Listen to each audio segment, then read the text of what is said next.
प्यारे साथियों, आप मेरे विरोधियों के भाषण सुनो। कोई पीसी करके कहता है कि लड़ाई तब तक जारी रहेगी जब तक इसकी सदस्यता नहीं चली जाती। कोई ट्वीट करके कहता है कि लड़ाई जब तक जारी रहेगी जब तक इसकी सदस्यता नहीं चली जाती। कोई महिला आयोग की नेता कहती है कि जब तक इसकी सदस्यता नहीं जाती हम लोग चैन से नहीं बैठेंगे।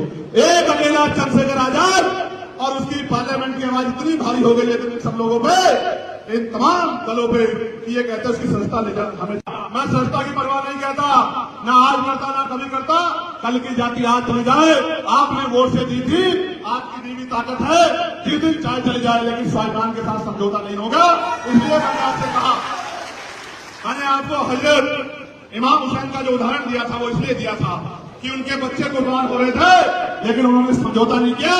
वो उन्होंने अपनी जान की बाजी लगा दी, जंग हार गए, कुर्बानी हो गई, शहादत हो गई, लेकिन लोगों के दिलों में जिंदा रहे।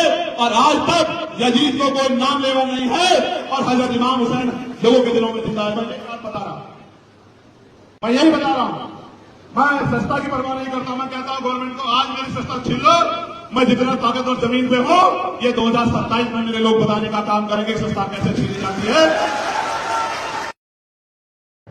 जो एलिगेशन आज चंद्रशेखर पर लग रहे हैं वही एलिगेशन कभी मायावती और बहन कुमारी मायावती जी और मान्यवर कांसीराम जी के ऊपर लगे थे।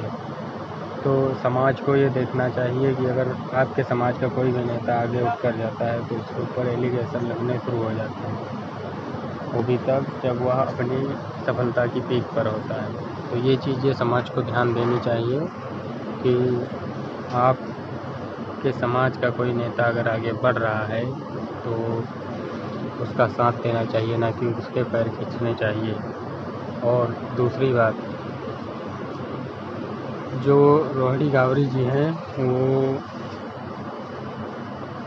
बातें सही कह रही हैं या गलत, लेकिन जब बात सदस्यता की आ जाती है पार्लियामेंट की तो उन्हें भी सोचना चाहिए कि तुम्हारे समाज के कोई भी नेता आज आवाज़ उठाने के लिए नहीं है। मैं ये नहीं कह रहा हूँ कि आप गलत हैं और मैं यह भी नहीं कह रहा हूँ कि आप सही हैं।